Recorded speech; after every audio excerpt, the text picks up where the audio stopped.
I love how you all sounded and how you all looked.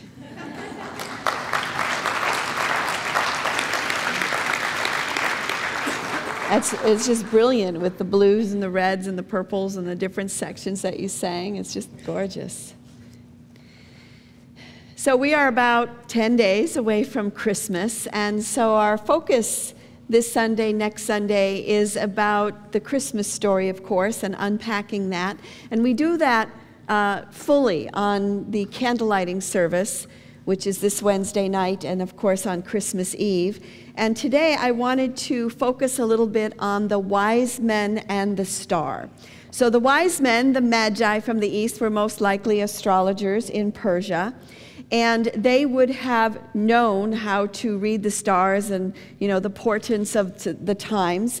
And in doing research about what was the Star of Bethlehem, the most common idea is that it was a conjunction of planets, particularly Jupiter and Venus. If you've ever seen Jupiter and Venus, they are so bright. And when they're in conjunction, they appear to be one star.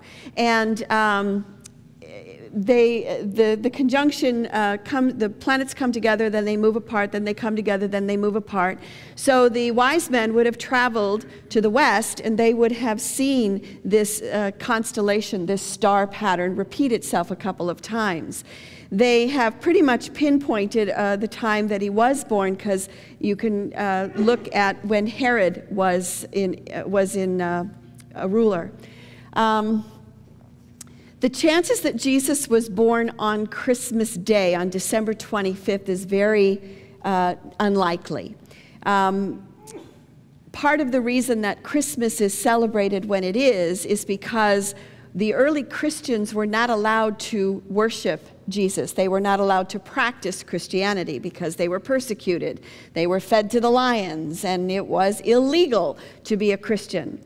And so there was already a holiday in place on December 21st, and it was called Saturnalia, and it was around the solstice, and it was this crazy holiday where everybody would just like eat a lot and have a lot of fun, and you know, the servants would become the masters, and the masters would become the servants, and it was like everything got turned upside down. It was just this great holiday. So the Christians probably thought, well, how can we have our Christmas celebration without being noticed? I know, let's have it during Saturnalia. Probably everybody would be too drunk to even notice what's going on.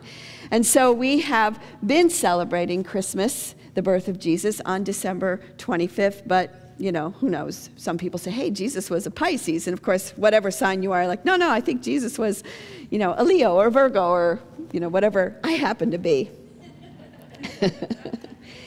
So they traveled about 500 miles to get to where they needed to be. They did run into Herod along the way, and Herod, who also had his team of consultants, had told him that there's going to be this ruler, this king that is being born. And of course, Herod was threatened by that. And he said to the wise men, you know, let me know when you find this baby, because I would like to worship him as well. And the wise men, not knowing Herod or what he was doing, said, sure, we'll let you do that. We'll let you know. And of course, Herod's goal was to simply kill the baby, and he went to extreme measures to do that and did not succeed. But in the book of Matthew, chapter 2, verse 10, we pick up the story, and it goes like this. When they saw the star, they were overjoyed. And on coming to the house, they saw the child with his mother Mary, and they bowed down and worshipped him. Then they opened their treasures and presented him with gifts of gold, frankincense, and myrrh. And having been warned in a dream not to go back to Herod, they returned to their country by another route.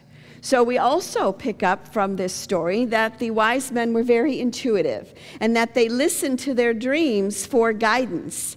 And being warned in a dream not to go back to Herod, because again, they didn't know Herod, they went home by another route.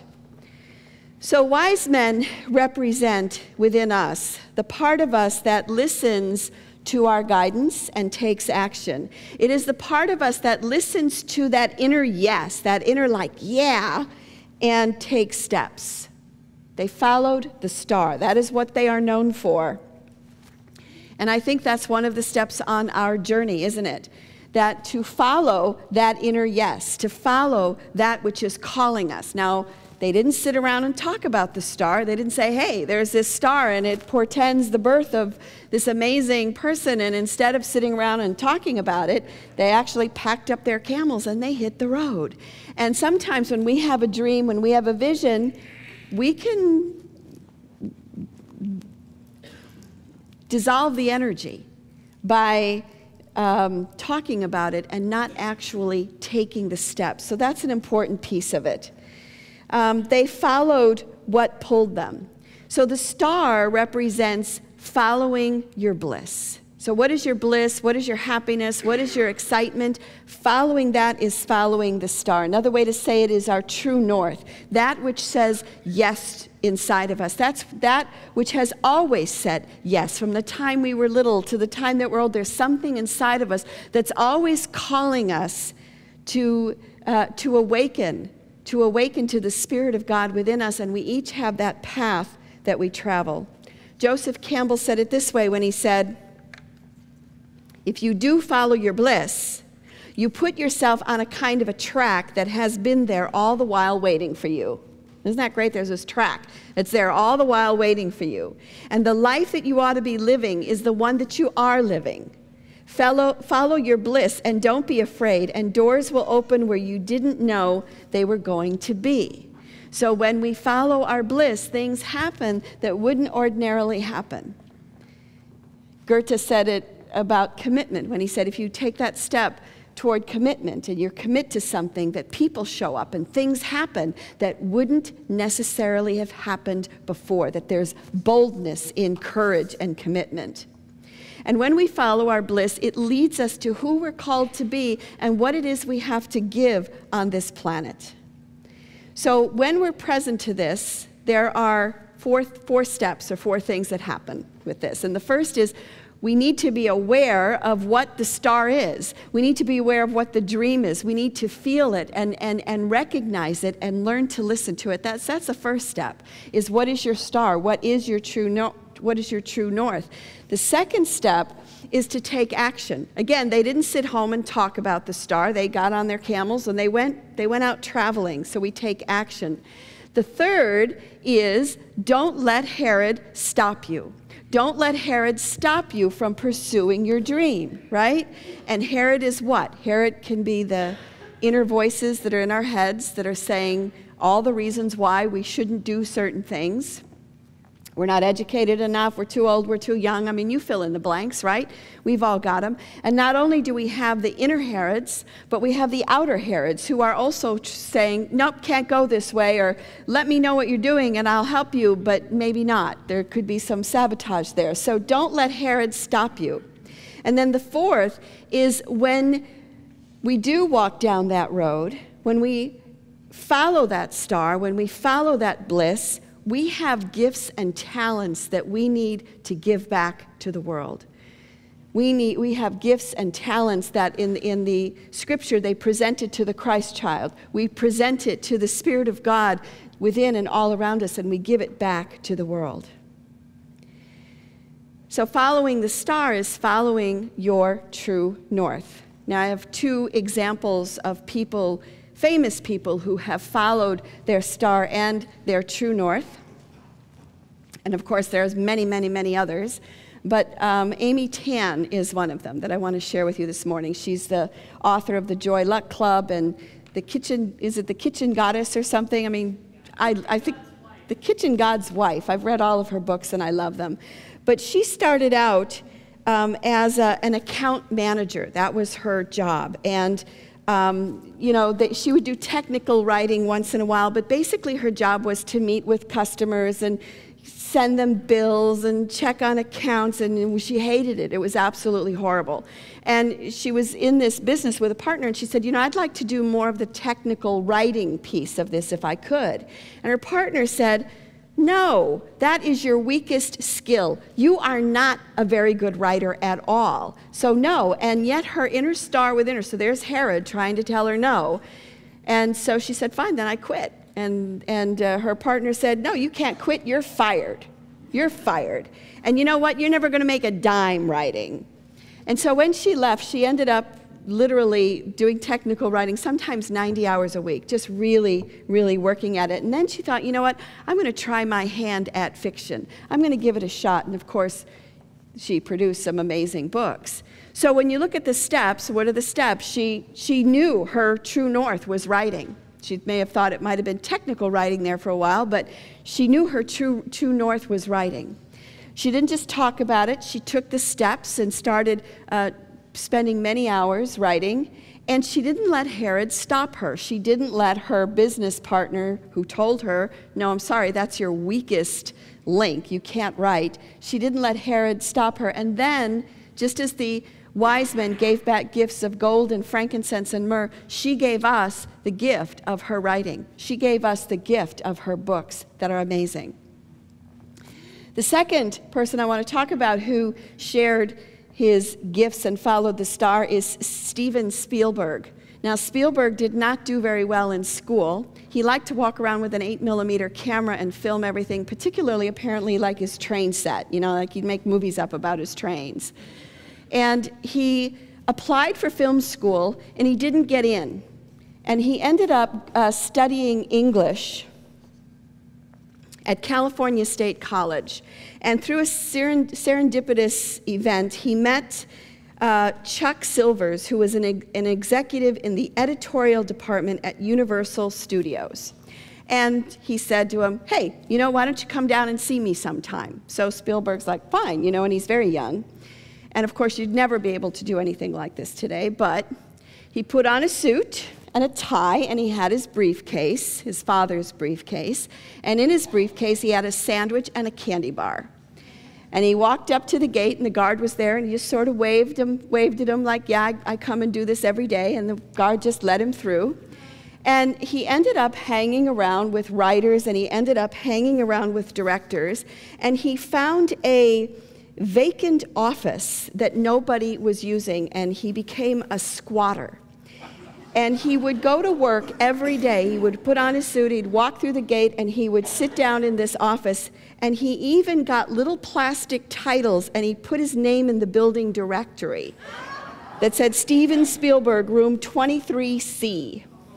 He said this about himself. He said, for the entire summer, I dressed in my suit, and I hung out with the directors and the writers, including Silvers, who knew that I wasn't really an employee, and then found the office. And so and 10 years later, he made Jaws, which made millions, and he's made amazing films. So when you look at the same story, what's his star? What's his true north? It's filmmaking, right? And he didn't just talk or think about it. He actually kept making films. He even made the point of going on to Universal Studios, even though he didn't belong there. He ran into Herod. Herod was being rejected from film school. He applies to film school. Nope, sorry, you're not good enough to get in. And yet it didn't stop him. And he has given us back the gifts of Schindler's List, right? Jurassic Park. I mean, I could stand up here and name all of his films and how they have transformed and blessed us in so many ways. So my question to you today is, what is your true north? That if you had to follow a star, what is that star for you? And what has it been? And perhaps one question is maybe, you know, you're a little bit out of touch. I had some people after the first service say, you know, I'm kind of out of touch with what my true north is. I haven't really been following that. And sometimes it's the easiest thing to do is go back to when you were a kid or young, and what was it that you just loved doing? You know, if you've lost touch with it, sometimes that's a way to get in touch with it. And what is your true north? What is your star? When is the last time you did something of that caliber? So obviously, if music is your true north, you're doing it. You know, you're singing, you're directing, you're playing. We're blessed by that. Because when we each follow our true north, again, the Herods are going to pop up. And who have been the Herods in your life? And have you listened to them? Have you not? And what are the gifts then that you bring? I want to make a distinction between following the inner star and making money, because they're not necessarily the same thing. I mean, we may have a great passion of following a star, but there may be no monetary gain in it. You know, one of my passions has always been God and community, and I'm lucky that I'm able to be a minister here and to do this. But one of my passions is astrology, and the truth is, I don't really care if money comes in through it or not. I just love doing it, and I do it because it feeds me, and it's one of my stars that I follow. It's one of those experiences that I enjoy. And you know, when I went to ministerial school, when I applied for ministerial school, I had Herods in front of me everywhere saying, you know, I remember when I applied for ministerial school, I didn't actually hadn't joined a Unity church yet, because it was new to me. Again, just like Spielberg walking through the gates, you would never anyway. So I thought, okay, well, I know I did go to a couple churches. I was a church hopper, so I picked one of the really big churches in Kansas City because I figured, you know, they won't notice because there's so many people. And the minister called me up and he says, you put my name down as a reference, you know, for ministerial school, and I don't even know who you are. And I said, okay, well, so I came in and met him because I did work in the wedding department. And it was Frank Judici, and Frank Judici says, Karen, I gotta be really honest with you. You know, first of all, I don't know you very well, and second of all, you are not minister material. And I'm going to write that on your letter of recommendation. I'm just going to say that for you.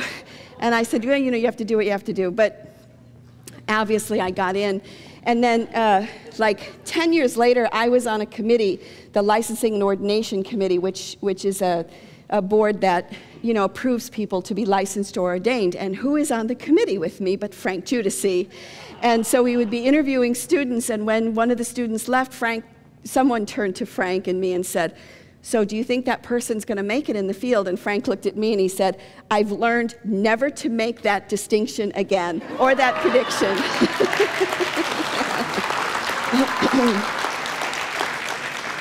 So we all have our Herods, right? We all have our Herods, and yet we continue to follow the star anyway. We continue to follow that inner bliss regardless of what's going on. And it is then when we continue to move in that direction that we are like the wise men who give back gold and frankincense and myrrh. We give back our gifts, whether it's the gift of music. You know, I was talking this morning about the different people in our community, and you know, we're honoring Annie today, and Annie's email is Annie the Artist. So she may do bulletins and website, but when you look at the tapestries, that she has been the one link that has kept all the tapestries going and seeing to their finalization, and she has given us the gift of the tapestries through her art. We are gifted by our musicians, by Aaron, by Matt, you know, by them following their passion with that. Scott, you know, you have such a gift for clarity. You bring clarity to just everything that you touch, and that is a gift that I don't know if that's your star, but for us it's a star, and it's what you bring to us. So I encourage you to really stop and reflect on what is your inner star, and if you haven't followed it lately, you know, maybe talked about it, okay, but if you haven't followed it lately, let this Christmas and this season be a call for you to begin to take those steps. And you know that Herod's going to get in the way, and he's going to stand up there and, you know, try to block you somehow, and yet our job isn't to deal with Herod as much as to continue on that journey. So the wise men, they saw the star, they heard the call, they felt that inner yes, and they answered it. They took action, they left their home. They didn't let Herod stop them, and they shared their gifts. When you follow the star, doors open to you that had been previously closed. You put yourself on a track that's kind of been there all along, just waiting for you. So I invite every single one of us here to follow that star, because the world needs you to be who you are called to be. The world needs you to be the wise ones, to follow the star. Merry Christmas.